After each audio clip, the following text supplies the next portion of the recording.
Hello and welcome to the Outside Line podcast. I'm Peter. And I'm Emma. And we're here to talk about all the serious and silly aspects of Formula 1 and other motorsports. So Emma, 24 Hours of Le Mans, did you manage to catch any of it? I watched the first half an hour. Oh yeah, it's probably the best bit. Yep, and then had it on overnight on the radio, so listened to it in my sleep, and then watched the last hour whilst F1 quali was on. So I got the good bits. F1 the race. Was it? Oh, it was the race, yeah. Yeah. Yeah, well, no, because it was quali when it started, right? Yeah. Yeah, it was quali when it started. Yeah. I mean, 24 hours will fry your brain.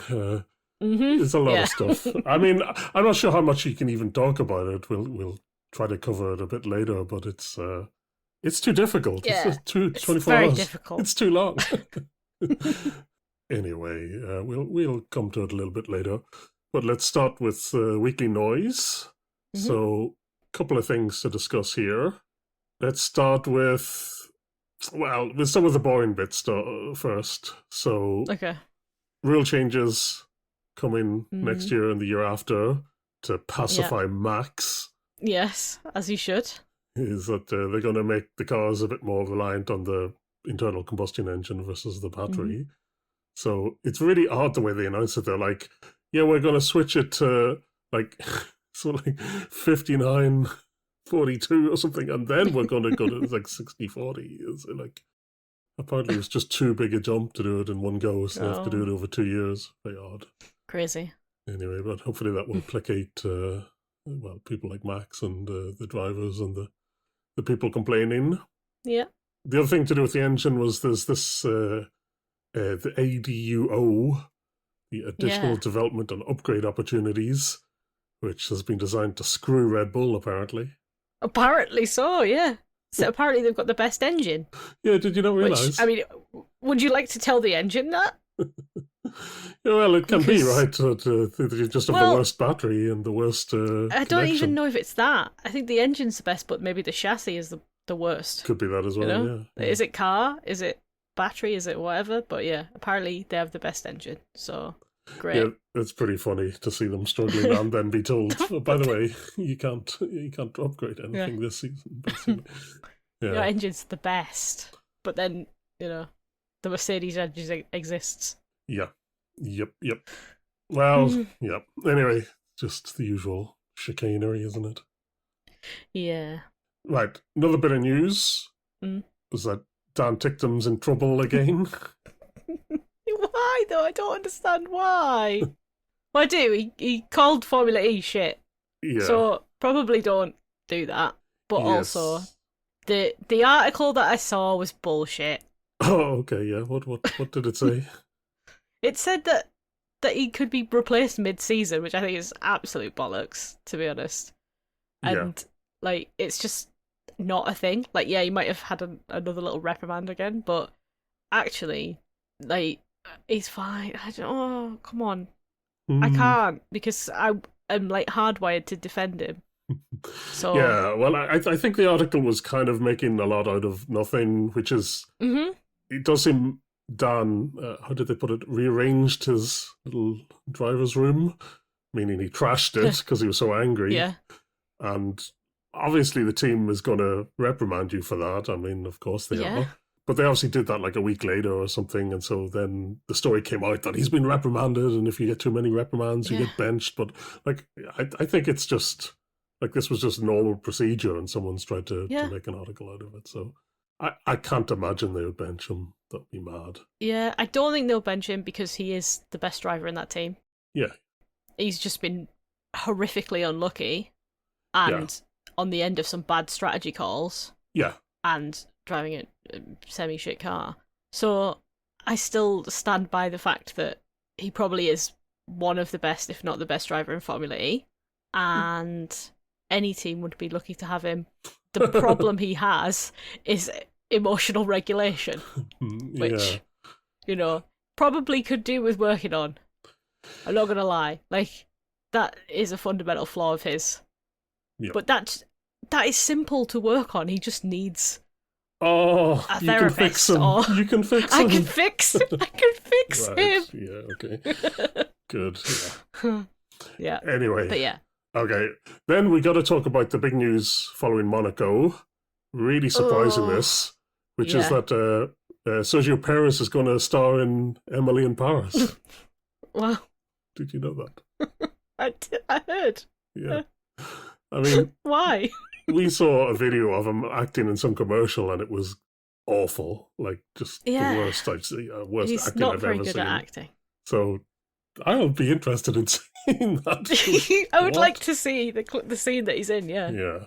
I'd just and be why? like, Of all the people. Yeah. Who, you know what I mean? Yeah. It's Emily in Paris for one. There's 3 French drivers that you could pick who are probably better actors. Yep. What? Sergio Perez? Yeah, that's funny. Anyway, I was being facetious. Of course, the big news is Gasly has been reinstated to P3. Yeah, speaking of French drivers. Oh, yeah. Removed Isaac's podium and reinstated his own. Yeah, so, I mean, obviously this has been really controversial and there's a lot of hot takes on it. Rightfully so. Oh, we're going to disagree. Do you think it's fine to change the results that have happened in the past? Yeah. Do you think we should go back and have a look at Abu Dhabi 2021? Yeah. Do you think we should have a look at Seb in Canada? Do you think we should have a look at Felipe Massa? Yeah, but it's not like years after. It's a week after. There's procedures. Yeah, exactly. It's still after. Yeah, but it happens all the time. Things get corrected. There's loads of precedent for this. I mean, for once in my life, I agree with what Oscar Piastri said about this. All right. Is that it seems really unfair that one team is allowed to do it because the rest of them actually followed the rules and tried to serve their penalties. Yeah, I say tried. I mean, Mercedes didn't, but they got screwed like royally. But everyone else tried to serve their penalties, and because Alpine are Alpine, and I'm sure it was Flavio's idea because he's a sneaky, horrible little man, that he decided that he could get away with it, and it's gone in his favour for once. I mean, imagine because he's some kind of like mafioso. It was their choice. They didn't have to serve the penalty. They chose to pit. But they, I don't know. It just feels bad. It just feels bad. It's a huge fuck up. I mean, from FOM or like the people who run it. Like it's in a $1 billion sport, these kind of things should just not happen. It's really, really, really pathetic. But then, like, once you've made this fuck up, I mean, what do you do afterwards? You just, I don't know. I think you should correct what you can correct. I mean, yeah, but either you take away everyone's penalties, or you take away none. You can't. If it was a fuck up with that, then you sit and figure out how to fucking but you can't sort it out that's properly. The problem. You I know. Can't. There's only one thing you can do, which is fix Gasly's result. But like, do you want, you want it to be the least incorrect as possible? So yeah, but I mean, I've seen someone on Reddit worked it out and said like, actually, Oscar should have been P3. So yeah, but you can't have the stewards. They can't be like deciding what if like this happened, what if that happened, like who would have benefited. Like they only have a very small remit. There's only a small thing they can do. I mean, it's a big mess. It's it's really unfair to all those drivers, especially obviously George got screwed the most. Yeah, but also because Mercedes screwed up. I mean, and yeah, some people say he screwed up because he didn't follow the instructions. Yes, because they told him not to pit, and he decided to come in anyway. Yeah, although apparently he asked them again, like, what should I do? And they didn't answer in time, so he kind of made a choice. I don't really blame him, actually. But Mercedes in general, I think, screwed it up. Yeah. So, I just don't like, we already don't like that races sometimes get decided, like, in the hours after. Yeah. For results to be decided a week after leaves a bit of a sour taste in my mouth, I'm not going to lie. No, it's obviously not what you want, but, yeah. What are you going to do? Just leave it just leave it wrong? I mean, they should fix what they can fix. It should be, I'd say they should have like a 24-hour window to sort it out. Well, they had a 24 but they hour don't, do to appeal it. It's 24 working hours, so it's like as soon as they finish work on the Sunday, then they don't get to figure it out until the Thursday after. Yeah. Or, if there hadn't been a race this week and there'd been a gap, would it have been sorted out 2 weeks after? Probably. No, they should probably have rules about how, you have 48 hours in which to appeal, and then there's probably, like, they have to reply in a certain amount of time, unless... Yeah. But it just takes so long. Yeah, no, it's not ideal, but still, it's a very complicated sport, right? I mean, so these things are just going to happen every so often. But yeah, just a huge mess. But embarrassing, I would say. Okay, let's move on to the weekend in Barcelona. So first thing to mention is FP1 was a rookie session, basically. It was so many rookies. So many rookies. Will I list them? See if you want to say anything about any of them. So Iwasa in for Red Bull, Vesti in for Mercedes, Fornaroli in for McLaren, Beganovic in for Ferrari.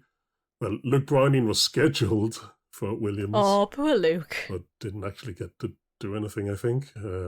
Then Colton Herta in for Cadillac, and then Paul Aron, strangely, in for Audi. But he's Alpine, right? So, or has he moved? Or... Well, I think it's just that they're allowed to use different drivers and stuff.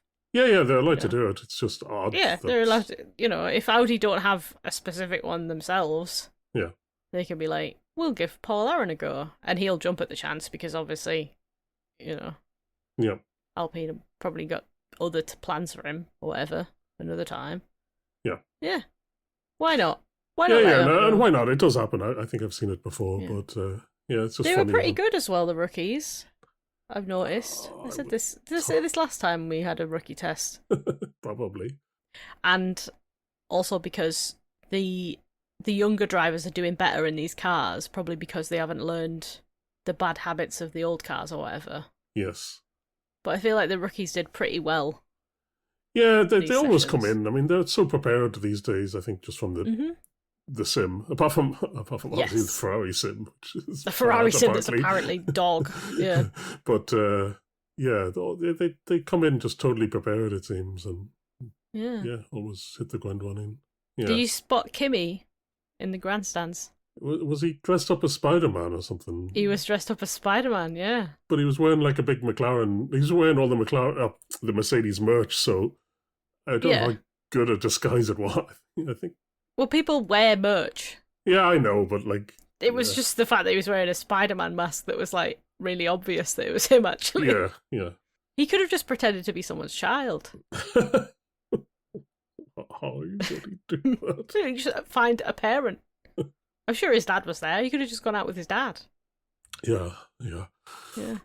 Anyway, that was... they all did fine. I mean, how many do you think will actually become F1 drivers? Colton Herta definitely will. Yeah. So, one, at least. I can't see any of the others. At least one. I don't know about the rest. I mean, maybe if Haas are looking, but Ferrari have Câmara, so they probably look at him more. Yeah, exactly. So, yeah. Poor dinosaur.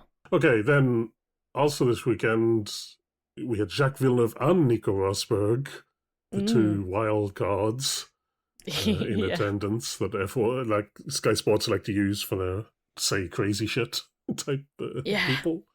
So it's funny to see them kind of.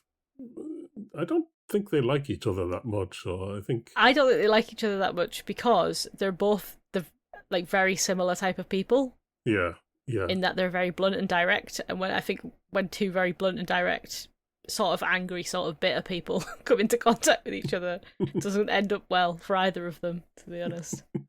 Yeah. This podcast, for example. Yeah. Anyway, Villeneuve. So he was there because he was taking part in the Porsche Cup race. That's one of the support races. Do you know how he did in it? Did he come last?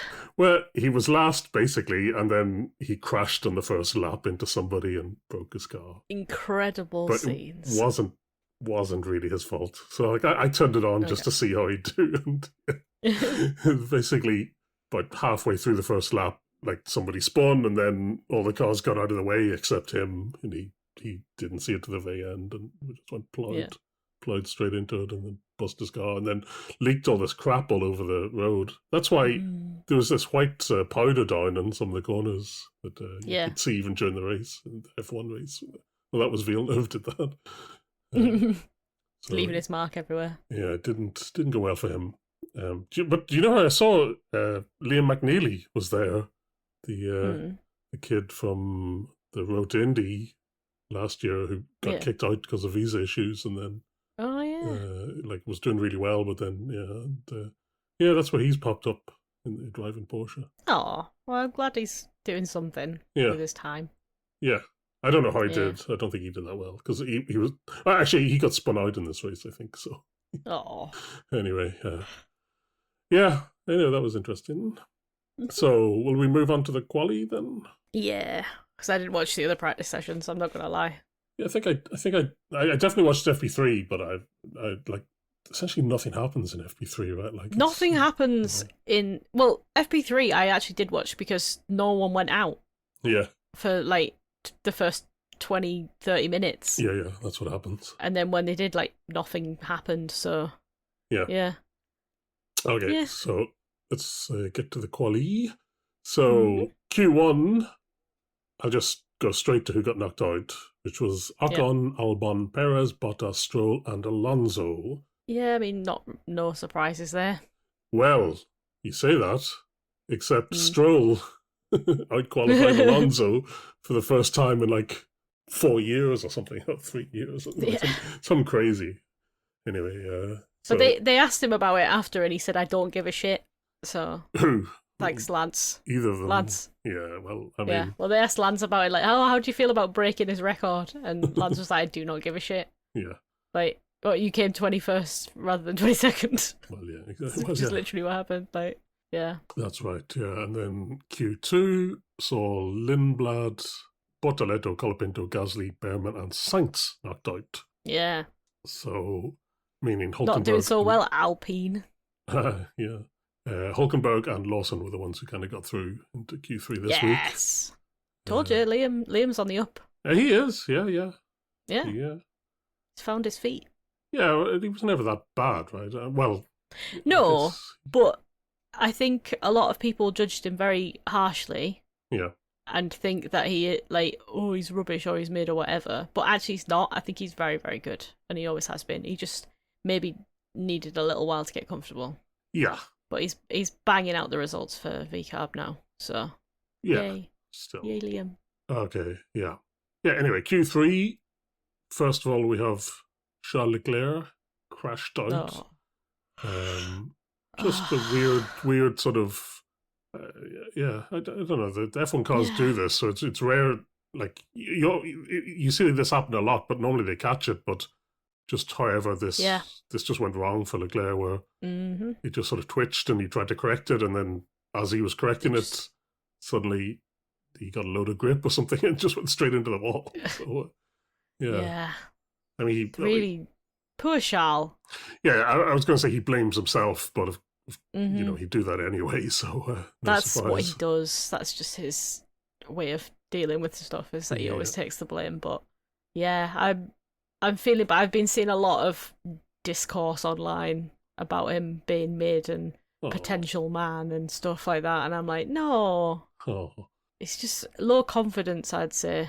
Yeah. He needs to get that back up. So that's anyway.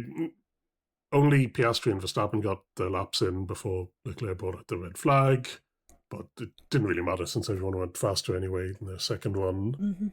And what we ended up getting was George Russell. He's back, you know. Oh, he's back. The mind games have worked. But the surprise was Hamilton splitting the two Mercedes. So Hamilton got P2, Antonelli P3. So, I mean, the Ferraris, they brought a load of upgrades, but normally that means nothing to Ferrari. So I wasn't expecting them to do this, and I don't think anyone was expecting them to do this. So no. It's good. A lot of people were expecting McLaren to do well this weekend. That's Someone true. asked Lando about it, and he just went, why? Yeah. It's like, I love you, Lando. You just say, the best things. Yeah. So it was Lando P4, Verstappen P5, Hadjar P6, Piastri, Lawson, Hulkenberg, and Leclerc, of course, last. Yes. Right, let's move on to the race. Mm-hmm. First thing to mention, the Mercedes big puffer jackets. Yes. Oh, Kimi looked like a little chav. He looked like he was going to stab you up. It was funny. They're funny looking things, yeah. Yeah. Big, like, I don't know, like, yeah, puffer jackets covered in tinfoil. Yeah. Yeah, big silver puffer jacket. Yeah. Yeah. Kimi did look like he was going to ask you for 20p and then shank you. So. Okay. But I missed the grid. Well, actually, I turned it off. I didn't want to hear it. Yeah, it was Nico Rosberg. The only thing I have to mention from that is that he tried to talk to Lewis. Yeah. And failed, and then kind of gushed about it after. Yeah. He was like, "Oh, well, he was really polite to me, and he gave me a wink." Like, all right, Nico, calm down. We get it. You were in love with him once. You probably still are. It's okay. Yeah. You just don't have to tell everyone on the telly. It is funny that, this was the scene of one of the more infamous comings together between Hamilton and Rosberg. And it's funny that they brought him back for this. And not only they brought him back and they had him doing the interviews and stuff. So, yes. Yeah, it's funny. Yeah. That is funny. I was kind of praying for history to repeat itself because it's been like 10 years since it happened. So I was like, 2 Mercedes crash out, Isaac Hadjar gets his first win. Oh. That's what I was hoping for. That would have been nice. Yeah. It would have been great. After being robbed of his podium last week. Exactly. Good. Okay, so this race was a DEG race, they called it. Mm-hmm. Which is really good because it meant that, like... Lots of pit stops. So they were debating whether it's a 2-stop or a 3-start. Yeah. And the undercut was apparently very powerful. Like, you pit for new tires and you go like 2 seconds faster than what you were doing. So, you can make up a lot of ground doing the undercut. So, potentially, I mean, I don't know if the track is that good for like overtakes. There seem to only be 1 or 2 opportunities. There's a couple of different spots, but it's mostly about the pits and if you can jump each other in the pit stop and have the tyre advantage. Yeah, and what strategy is going to work best, and then, well, as we'll see, it's no good pitting if you fall back into traffic, even if it is the faster strategy. So So at the start, we do see some people on different tyres. So Hamilton, Verstappen, Hulkenberg, they start on the soft tyres. Mm-hmm. Which maybe not is a good idea. I don't know. Everybody else is on the medium. We thought maybe Ferrari, good start, and under the softer tyre, maybe they get the overtake. That's probably what they're trying to do, right? Yeah. But as it happened, that's not what happened. Russell, Mercedes seemed to start a bit better now, and, Russell stays ahead of Hamilton. Lando sort of briefly challenges Antonelli, but doesn't really get past him. Verstappen and Leclerc, they have decent starts, but that's helped by the fact Hadjar has a terrible start. Hadjar's start is so bad. Yeah, it's really odd. And then you've got Harry Benjamin, who's standing in for Crofty, by the way, because Crofty was at Download Festival this weekend. Yes, I saw him introducing Skindred or something. Like, oh my god. What the fuck is going on? It's so weird to see. It's a crossover I never want to see. Yeah. I love Skindred. Don't ruin it for me, Crofty. But yeah, Harry Benjamin going, he's down in the mid-pack. Or he's like P20. I'm like, that's not mid-pack, Harry. He didn't fall to P20, did he? Oh no. He was right at the back. Oh wow. I don't know if he was that far back, but he was near enough at the back. Yeah. It's like, you can't call that mid-pack. Like, he started mid-pack, even. So yeah. I just need to find fault with Harry Benjamin, that's all. Oh, I think he screwed up a few times. Like, yes, he's shocking. But yeah, he's there to make you miss Crofty, basically. Yeah. He actually, that is his actual job. Is that you go, I actually wish Crofty was here. Because this guy's awful. Oh, he's fine. He's fine. They're all fine, he's basically. Not. No. Right.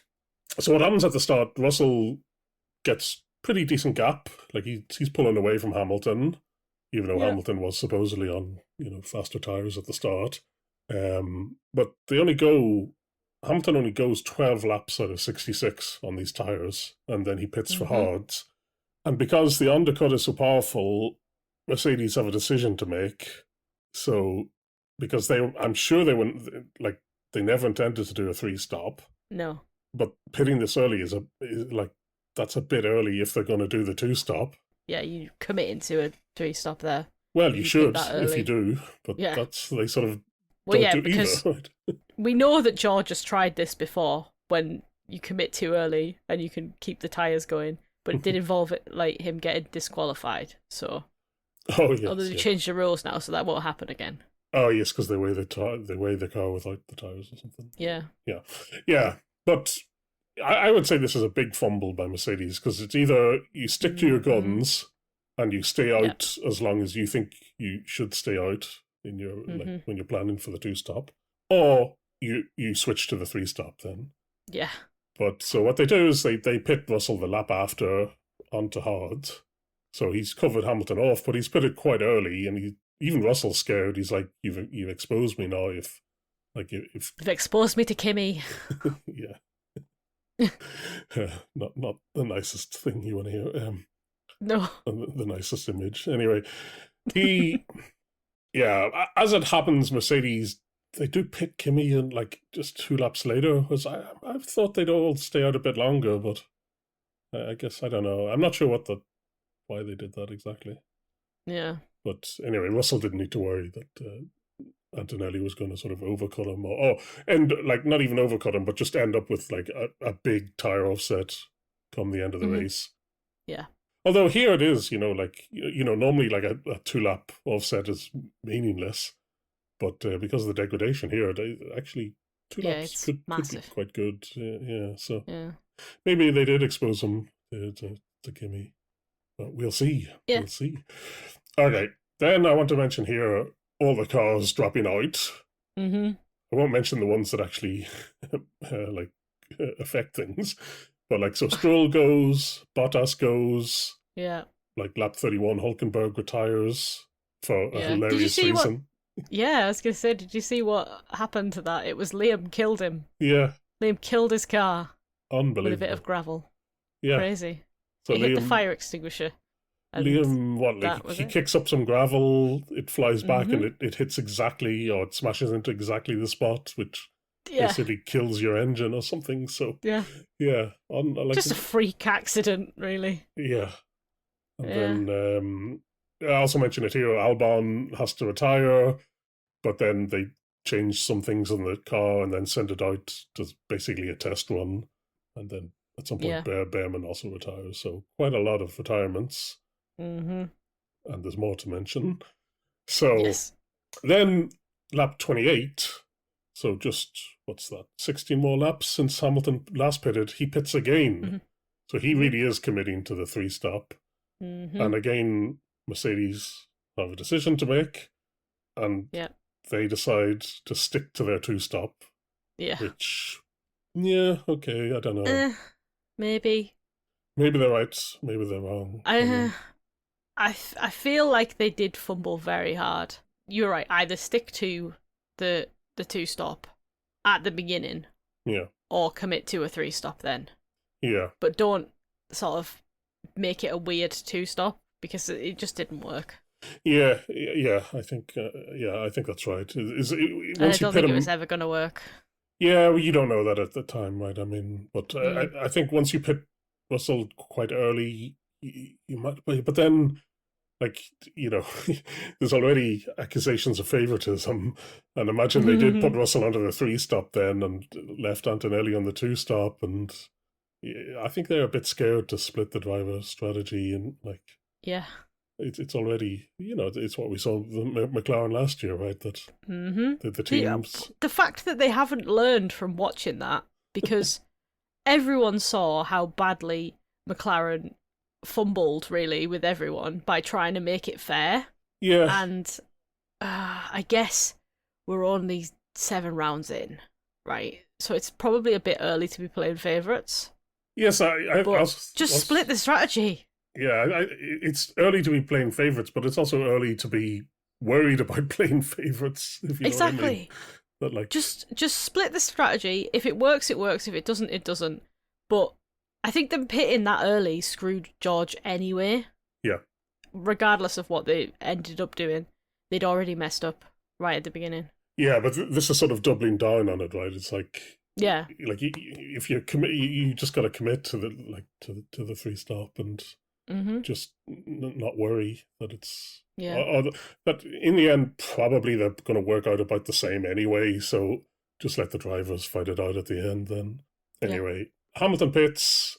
Then, well, Antonelli is basically caught up to the back of Russell, but I think that they're trying to tell Kimi not to fight because they keep coming on the radio and saying, "Oh, Norris is behind. How we race. Yeah, watch out. You know, it might not be good." Yeah. Like, so they don't want to order him not to fight, but they trying to tell him like, "Don't fight," because it's just going to help Hamilton then if you do fight. So yeah. So I think that's what happens. That Antonelli stays behind.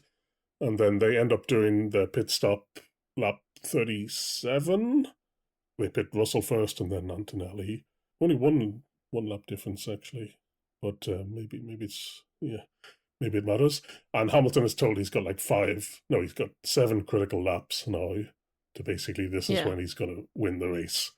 Is if he can pump in some good laps now, when he pits, he'll have much fresher tyres and be not too far behind them. Or maybe even ahead of them, I should also mention Charles does his part here. He holds Russell up a tiny amount. Like, there's not much he can do, but I think Ferrari maybe left him out there maybe a lap later than they needed, just so he could mess with Russell a bit. So that there might be some semblance of a strategy there from Ferrari, right? But then, well, now we get to Alonso. Yes. He breaks down, so he stops on track, and we bring out the VSC. He stops right next to his grandstand. Yeah, exactly. Where he'd said in the driver's parade that he didn't want to be in the car and he'd rather be watching from the grandstand. So maybe he got his wish. Oh, yeah.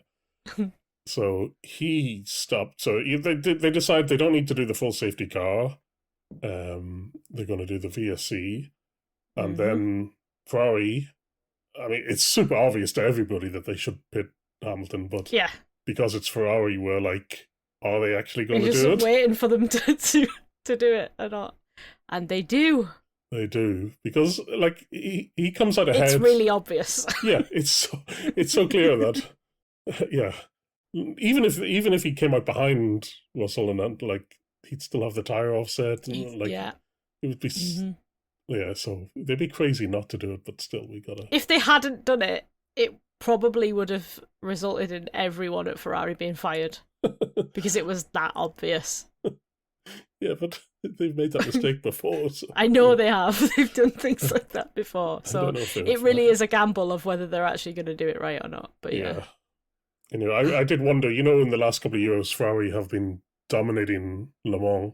And spoiler alert, they didn't do that well this year. Yeah, they didn't do well. So I did wonder if they'd moved all the strategists from supercar, from hypercar to Formula One. Yeah, maybe. Yeah. Anyway, so Hamilton, he comes out 3 seconds ahead of Russell, and he's on the new tyres. So, assuming he can get them up to temperature by the time the VSE ends, he's looking in. Well, it's looking exciting. We don't know if the Ferrari can hang on, whether Mercedes will catch him up. We don't know. But, it's certainly interesting. Should also mention Gasly and Colapinto. They also pit onto this VSE, and it gets them into the top 10. So, yep. Good for Alpine. Works out well for them.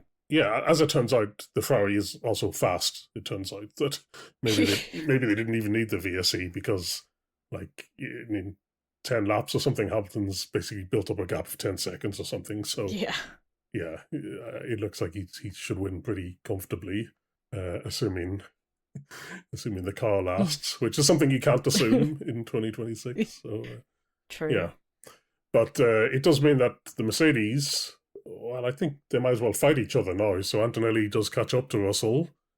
And there's no team orders. At least we don't hear any. So I think... I don't think there was. But Antonelli was going much quicker than Russell at this stage. He always does. For some reason. Because he's a faster driver. Maybe. I keep telling you, and I'm going to keep telling everyone, George is not a good driver and he's mid. Well, I mean, I never... shown up by a baby. Yeah, I think either way, even if Russell does win this, unless he wins it like super dominantly in the second half of the season, it's still an embarrassing win. Yeah. But yeah. Anyway, Antonelli, lap 61, does pass Russell pretty easily. But we can see some damage on his car to his front wing, and we're like, oh, is that going to affect him? And then the next thing we see, he's stopping on track. They press the stop engine button. Yeah. It's time for Kimi. So, yeah. Poor kid. He has to stop on the side of the road. Again, we get the VSE, and we also see Leclerc also stops on track. Oh, well, he doesn't stop on track. Yeah. He goes off into the gravel, and he says he's lost all control, and he does eventually get back to the pit lane. But, his car, the hydraulics broke or something, and he didn't have anything. Yeah. So, yeah, poor Charles. Bad weekend. Yeah. Yeah. Then, well, when they're trying to get rid of Antonelli's car, they were trying to push it through this tiny gap, and they couldn't quite. It was in a really awkward place. Like the turn was a bit too sharp for a car, so they just kept backing it forward, back forward. Yeah, that was very silly. But they eventually do get multi-million-pound sport. Yeah.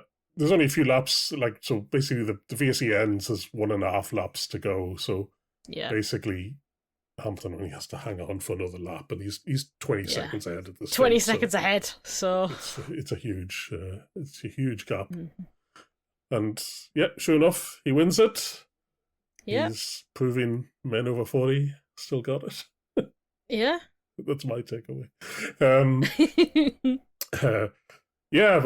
His first win for Ferrari. It was obviously everyone was really happy for him. It was nice. Yeah, I said I wasn't mad about it, but the more I think about it, the more I'm like happy about it. Even like I'm not mad about it, but I'm actually happy. So good for Lewis. Yeah, Luigi. Good for Luigi. Yeah, Fred called him on the radio. Hamilton wins it. Russell second, and Norris third. The all British podium, which Sky were very happy to remind us of. Yes. Colonised. Sport colonised. Yeah, well, F1 is already very Brit-centred. That's what I said. The fact is, we've had 8 British drivers on the grid for the last 40 years or whatever. So the fact that it hasn't happened since the 60s is bizarre to me. Yeah. Well, it probably shows that some of them didn't maybe deserve to be there. That's probably what happened. Yeah.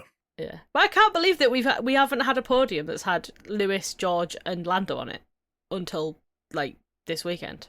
Yeah, that's true. But I mean Russell really came into a bad Mercedes, didn't he? He really Yes, and Lewis struggled a lot, and then when Mercedes were doing well, Lando was struggling because McLaren was struggling. So yeah, maybe. Yeah. Yeah. So then you have Verstappen in 4th, Piastri 5th, Hadjar 6th, Gasly, then Lawson, then Liblad, then Colapinto. Colapinto got a 10-second penalty for ignoring yellow flags, so that's why he dropped down from P8 to P10. But still scored points, double points for Alpine. Double points for VCARB. Double points for VCARB, yeah. Yeah. Best of the rest. That's could be. Top 5, I think. Yeah, I think that's probably right. Yeah, I think Alpine were lucky. I mean, they were lucky with the VSC here. They did get lucky with the VSC. They capitalised on that. I mean, on pace anyway, they're pretty good, obviously, considering Gasly has a podium now. Yeah. I just meant in this one, probably Racing Bulls were the next best after the Big Four. Yeah, I agree. But still, I would say, my notes say Racing Bulls, meh. Red Bulls, meh. McLaren, meh. They're really... Yeah. There's now a big gap, isn't there? It does look like it's... I mean, it might change next week or the week after. Yeah. But it does seem like Ferrari and Mercedes are, out ahead of everybody. And then you've got the McLaren, Red Bulls. And then after that, it's a sort of mix of Racing Bulls and Alpine. And maybe Williams if they get the shit together. Maybe Audi. Yeah, Audi. Yeah. I'd say Audi are probably higher than Williams in that. It was nice to see everybody congratulate Hamilton. Like, even Kimi, who obviously wouldn't have been the happiest. But he was there. He was there immediately. Give him a big hug. Yeah. There was a funny point with Harry Benjamin. He's like, what a day for that man there. And they're just showing some random, Ferrari engineer. I think he assumed they were going to show him a picture of Hamilton. It was, it might also be maybe my audio was out of sync or something. But it's I'm sure it was a good day for that guy, but that guy. Probably really a better good day. Better day for Lewis, though. Yeah. Anyway, so that was funny. Oh. And then in the championship, well, poor Kimi scores no points. Yeah. But he's still, what is that, 41 points ahead. Yeah. Of Lewis. And Lewis is now cemented second place. He's 9 points ahead of Russell. Do you know what? I think this could be Lewis's to snatch away. No. Imagine. Can you imagine? Can you imagine the scenes? That would be first Ferrari Drivers' Championship since 2007, and it's Lewis Hamilton, and he gets the 8th. Well, it's a dream. Incredible scenes. It is. It would be incredible, but yeah, I wouldn't bet on it. I'm not going to bet on it, but imagine if it happens. Yeah, yeah. Poor Kimi. But now Kimi's engine's gone bang, Russell's engine gone bang. So Mercedes, they're keeping it fair. Yeah, like McLaren used to do last year. We need to popularise the Mercedes manners thing. I'm convinced that will take off if we can just get some traction. Just don't, because papaya rules, man. I know, but yeah. Yeah. Will we do F2 next then? Yes. So in the quali, main thing, Câmara got pole. Dirksen P2 in the other Invicta. I think the Invicta, it's clearly it's the best car. It's the best car. And it's been the best car for years, and it annoys me. Any driver who drives for Invicta is not my friend, because I think they're cheating by going to the best car. Yeah, it makes it hard to it's decide. It's a spec series. Yeah, it's weird. Well, it's like IndyCar, it's spec series, but not really, it turns out. Spec series, unless you're Chip Ganassi. Hmm. I do think a lot of that probably is driver, though. Whereas who in F2, there's Alex Palou. Yeah, okay. Yeah. But yeah, I think in F2 there's clearly better cars than others. Yeah. No, Invicta. Yeah. It makes it very difficult to decide, who's good or how to compare people. Invicta, just way too good. Anyway, Dirksen, he ends up getting a 5-place grid penalty in both the races for ignoring yellow flags. So it's actually Alex Dunn who gets the P2. Yes. And then we've got, I'll name some of them. Mini, Villagomez, Soloff, Miata, he brings out the red flag at the end. So he gets his lap deleted basically. So he starts from the back with, King Shields for the penalty. The usual. So for the sprint race, what it means is that Lyon is going to start pole, then Kushmani, then Herta, and then Verone is your first 2 rows of the grid. Herta, he jumped out of he was FP1 in F1, jumped out of that car, got in the F2 car, and he's way better than he normally is. So maybe... But normally you see it the other way around. Yeah, exactly, yeah. Maybe you just got a bit of a confidence boost from being in an F1 car. It may be, or maybe compared to the speeds, suddenly, this F2 is easy compared to what F1 is. Yeah. Yeah, but good for Herta. Because they were saying that he actually has experience on this track, so this is where he did his testing. his preseason testing. So he's done more laps around Barcelona than he has any other track on the calendar. That might be it. So it kind of stands to reason that he's a bit more familiar with it and therefore can put in an actual result. Yeah. So, which again would be my argument for keeping him another year in F2. Yeah, well, he might have to. He might have to. For super license points reasons. Yeah. But, yeah. Yeah, I think you're probably right. Although it is a bit embarrassing to be like, yeah, but again, surely the simulator. Why can't you do it on the simulator? Because it's not the same. Yeah, but it's good. They might have a shit simulator like Ferrari. Yeah, actually, they are a new team, so yeah, they might not. Yeah, okay. They probably don't. They're probably borrowing one off someone else. Whose engines do they have? I think they are Ferrari engines, aren't they? Ferrari, yeah. So that's it. They're borrowing Ferrari's simulator and it's rubbish. It might be. There you go. Oh dear. You solved the problem. Right. Okay. So for the sprint race, Leon, he has a terrible start. He has such a bad start. I thought Kushmini had jumped the start. So it's like, it can't be possible. Like, it's not possible. But yeah, no, Leon just had a terrible start and just, he falls back. Anyway, Miney gets past him easily. He falls into P2, but he's only saved because everyone behind him is fighting. So Soloff passes Herta, and I think Mini also passed Herta. So yeah, Herta didn't have the best start. But then Leon, he falls away. Soloff passes him, Mini passes him, Herta passes him. Then, well, they also helped by the fact that Villa Gomez is basically holding everybody up and is like stopping people passing him, but illegally. So he does eventually get a penalty, but it does, takes him a while to get past. So that helps the people at the front. Mm-hmm. I guess, again, it's the tire deg, like in F1, is playing a role here, and it seems Mini and Herta have held on to their tires a bit better than other people, so they pass Soloff with 3 laps to go, and then Herta's chasing Mini for P2. Looks like he's faster, but he's running out of laps to do it, and then he has a big lockup and goes off into the gravel, and then falls down to P5. Poor Colton. So sad. Yeah, he calls it unacceptable on the radio, but still, he finishes P5, which is still like the best result he's had. It's still the best result he's ever had. So yeah, but it could have been a podium. It could have, and it's a shame. Poor guy. The Colton Herta experience strikes again.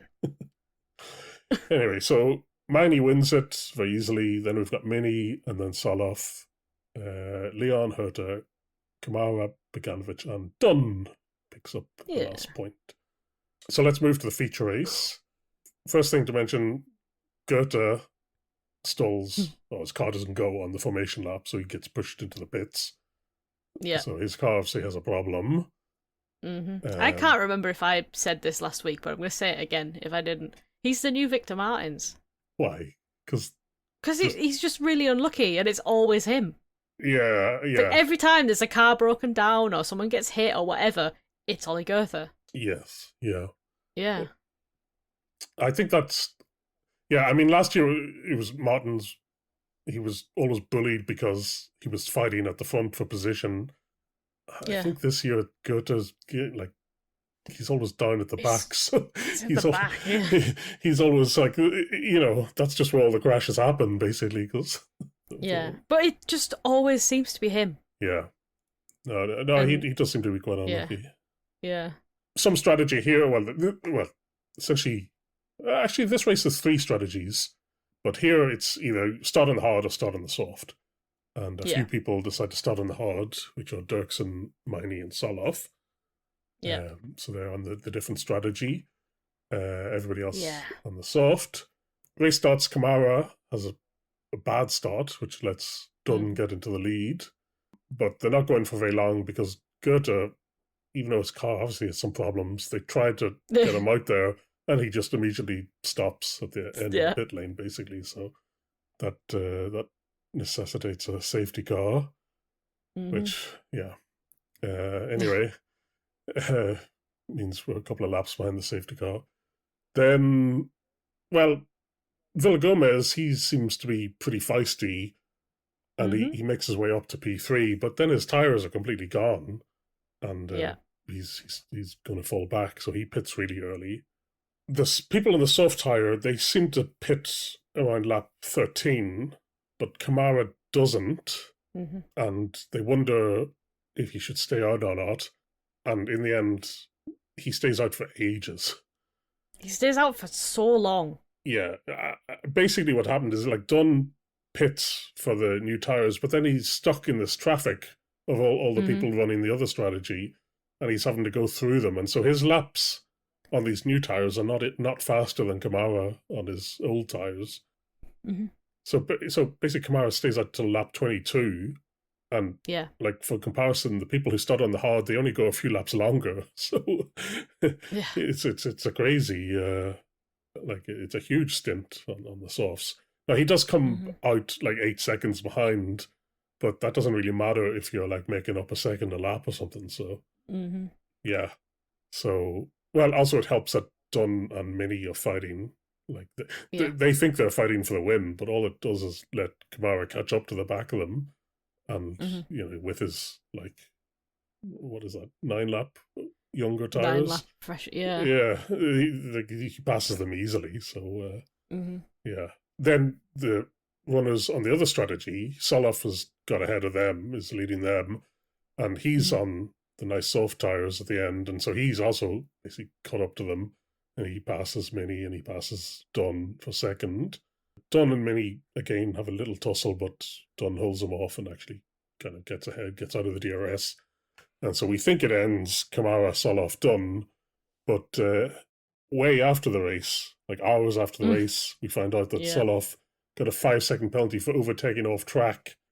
And in the little description, they say, like, it's a really mean thing to admit. It's like, we would never have noticed this, except the TV people sent us like HD images, which let us like find this, like they were able to zoom in and see that he was off track when overtaken by like his tiny fraction. My God. So he gets 5 seconds, which drops him down Solov? to P4. Yeah. I like Solov. I don't know if it's because he's a Red Bull Junior, which means that he's got to be a feisty little boy. But I really like him. I think he's great. Yeah, you and Marco had the same. Yeah. We have the same taste in boys, drivers, right? Yeah.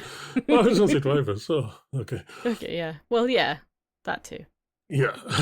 There was a moment when, so I think it was just after Dunn got overtaken or something. There was something about him being investigated for something, and I was like, you're having the Dan Ticktum experience again, where you think your driver's going to do really well, and then it's like, here's some bullshit investigation, here's some penalties coming your way. Here's some bad strategy. Yeah. Yeah.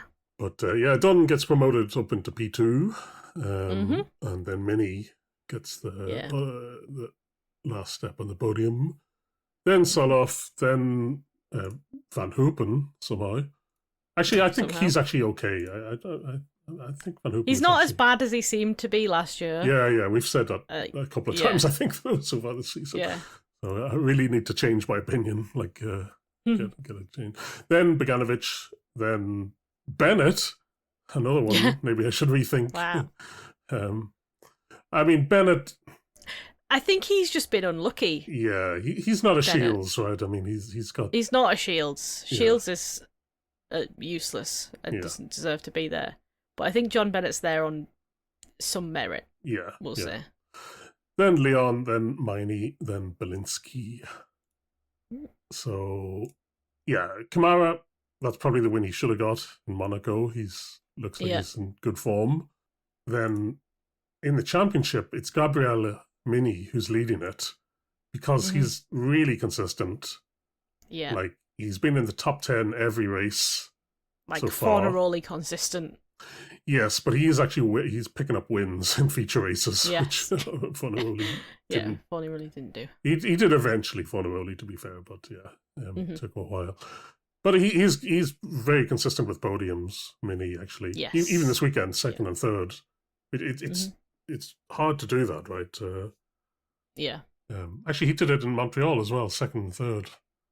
So, like, I guess it means that you have to qualify by P5 and be quite decent, because that lets you kind of get up to the podium spot in both races. So he's leading it. Then you've got Soloff, and then you've got Câmara and Dunn, basically. So, I mean, what's that? It's still fairly, early in the season. It's F2. It should vary wildly. Every race anyway. Yeah. But yeah, this is another one where it's like Invicta are just, Yeah, Dirksen is really, Dirksen won the sprint race in Melbourne all those months ago, but has really not done well since. I think he's had a lot of bad luck though. Yeah. I remember him getting crashed out in Canada a couple of times. Like, I think he just gets caught up in stuff. Like, I don't know how his starts are. I don't really pay attention. Yeah. But I don't think they're good. Yeah. And I don't think his qualifying's top either. No. And also, whatever about Invicta being better than everybody else, I mean, within the team, they should be similar. And he's really, he's a veteran. Like, he's not a rookie. And yeah. I thought he'd do much better this season, to be honest. I thought he'd do much better, but obviously he was in the AIX last year and the year before. Yeah. And managed to pull that car to places that might not have been. But is that just because he was so much better in that car than the other people driving? Yeah. Or could be. And now is he being shown up by there are a lot better drivers now? Like Câmara, like Solov, Yeah, I don't know. The fact he got 2 wins last year, 1 feature race win with AIX, as you said. But that's what I'm saying is was he a better driver than last year's crop of drivers? No, because and now are they better this year? Because we had Arvid was there last year, and I mean last year maybe was not. I don't know. It depends how much you rate. I mean. Browning, Bogdanovic, Mini, Crawford, Bonamoni, Dunn was there. I rated Luke Browning, but not for his driving skills. Yeah. Okay, let's move on. Let's finish with Le Mans. Yep. Always interesting. Yep. Especially, since trying to follow a little bit of WEC, a little bit of IMSA. There's always former F1. There's always former and current Formula E people involved. So many Formula E people. Yeah, so there's always people to be, former F1 Academy people as well. Always a few cars to keep an eye on, which is what I tried to do. Although I did miss big chunks of Le Mans this year. It's also impossible to cover. Right? It's just there's too much happening. Like. For example, the Toyotas in hypercar, they basically went off strategy really quickly.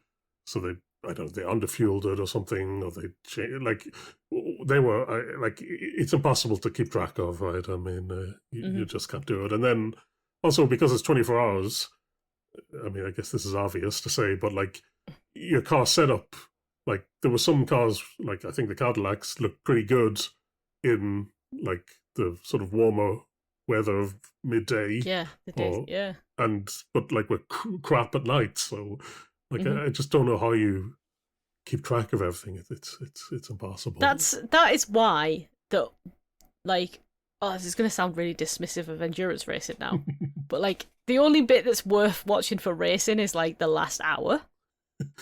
Yeah, well, really? That's when that's the whole point are supposed to converge. Yeah. Yeah, so the strategies converge. The cars that aren't going to last 24 hours have gone. Yeah. And you're left with the ones who are going to make a difference. So, if, obviously, But, yeah, too much happens over 24 hours to keep track of everything and talk about everything. Yeah, you just got to... not do that. No, we're not going to do that. We're just going to... We'll talk about the main bits. So, for the quali, which... essentially has no relation to the race result, but still interesting a little bit to talk about. So they do Q1, Q2, Q3, which confusingly they call qualification Hyperpole 1 and Hyperpole 2. Yes. But in the quali, I think that you have to use your bronze or your lowest rated driver. Yes. So we saw Dorian Pan in LMP2. She was fastest in her class. Yep. And Peter Dempsey, who we've talked about before, who's the Irish guy who ran those teams in the Road to Indy and who was really unlucky. Like, do you remember his team principal was a madman who got them kicked out of Indy Lights, and so anyway, we'd seen him before in WEC. He was also fastest in the LMGT3 class. His car was later disqualified, so they started from the back. But anyway, so that was interesting to see them do well. The number 30 in the hypercar, the number 38 Cadillac was fastest, but they also got the time deleted for some reason. So it turned out it was K-Mag and his team in K-Mag the BMW started on pole. Then LMP2, it was the number 29, and in LMGT3, it was the number 27 Aston Martin car started on pole. Real quick, we'll cover LMP2 and GT3 first. LMP2, Dorian Pan's car with Richard Verschoor and Julian Andlauer. They were winning it comfortably until the brakes exploded. It did explode. Oh. And so poor Richard Verschoor. I think it was Verschoor who got knocked out. Yeah, it was Verschoor who was driving. Yeah. Yeah. So they're gone, which meant that the number 43 into Europol car. Yes, into Europol. Jacob Simkowski, Tom Dillman, and Nick Yelady won. Oh yes. So he's always winning. Yeah, I feel like I hear his name a lot. Yeah, he's everywhere. He's IMSA, isn't he? Yeah, I think he's an IMSA guy. Yeah. But yeah. Then could fit into Europol. Yeah, it's a good name. Then in LMGT3, it was the Chevrolet Corvette with Nicky Katzberg, whose name I like. Johnny Edgar and Ben Keating, who won it pretty comfortably in the end. The number 34 car, who's sort of a sister car, it's also a Corvette, which is Racing Team Turkey, but only one Turkish driver. But they're sort of run by TF Sport, it seems. I don't know what the relationship is. Anyway, they got up to P6 from last, so that's nice. Still good going. Pretty good. I mean, in LMP2, it's not so impressive since there are only 10 cars anyway, so starting last is not really a hindrance. But there's quite a few cars in GT3, so I think it's still a good result for the Irish Peter Dempsey and Charlie Eastwood, so I like them. Anyway, the number 33 won it. Then in the hypercar, which is the race they mostly focus on, it's quite hard to follow the other classes. Yeah. Basically, it looks like pretty early on, it was clear it was going to be Toyota versus Cadillac versus BMW. The Ferraris were not in it. The Peugeots were not in it. The Alpines were not in it.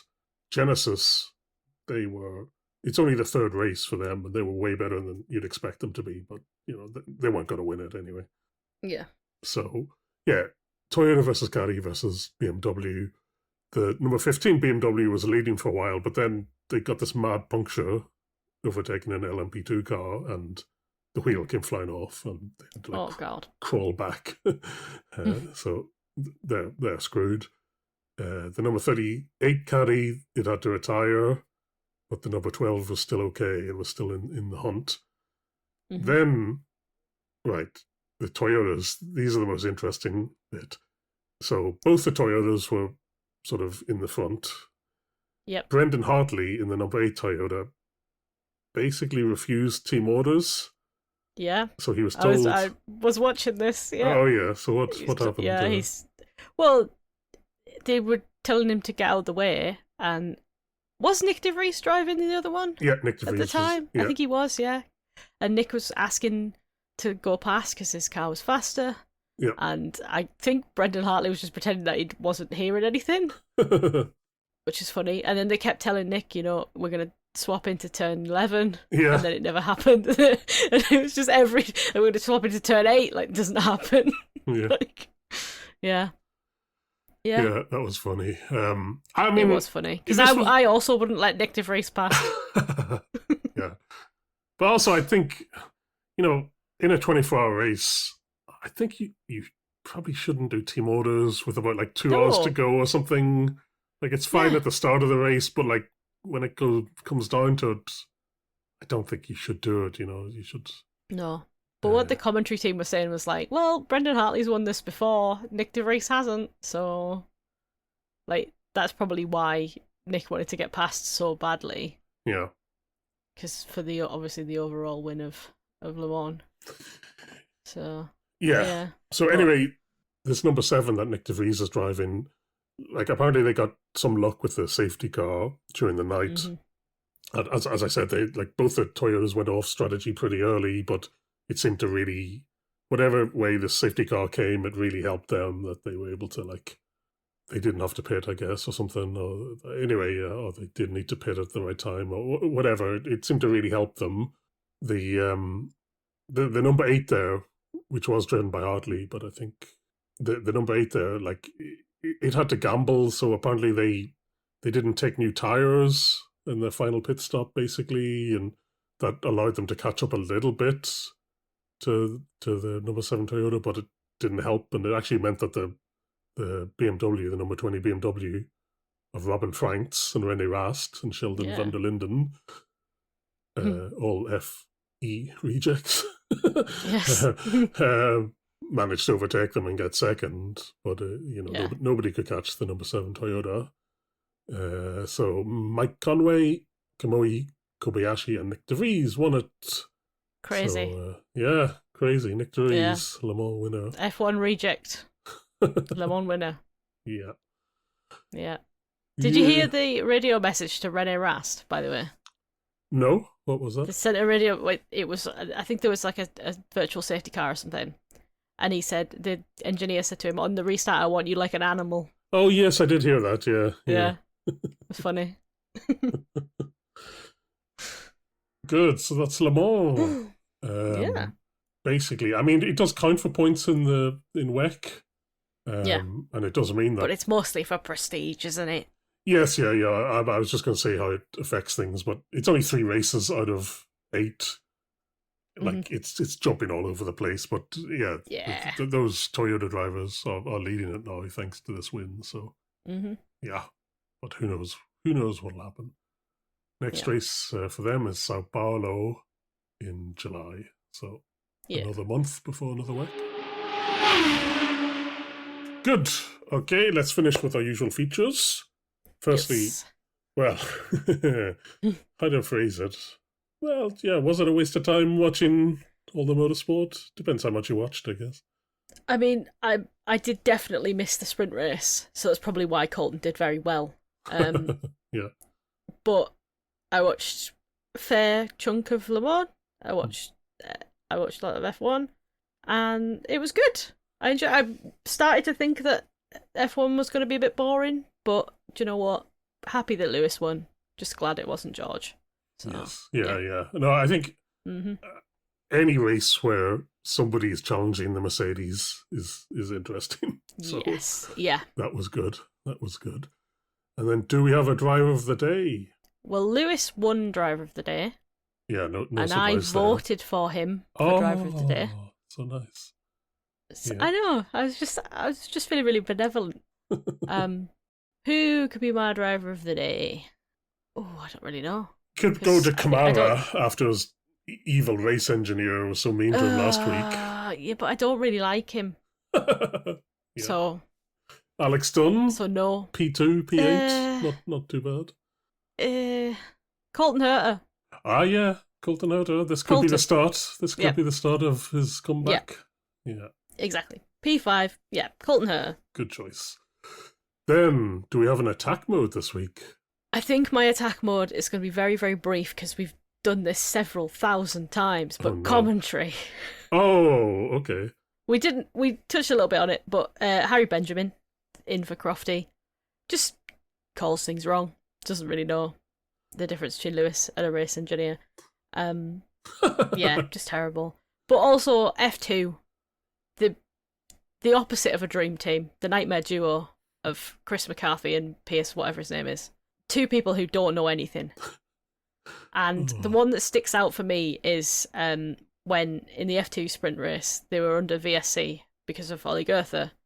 And we were only on like lap 3 or something. Mm-hmm. And he goes, this Pierce guy goes, if you're wondering why they aren't pitting under the VSC, it's a bit early. Oh, yeah. And Chris McCarthy's like, also, there's a rule that you can't pit before lap 6. Yeah. Like, as if you don't know that. Come on. And yeah, between them just not calling things right, just looking stupid. Yeah. Just shoddy. Makes you not want to watch F2, I'm not going to lie. But yeah. Yeah.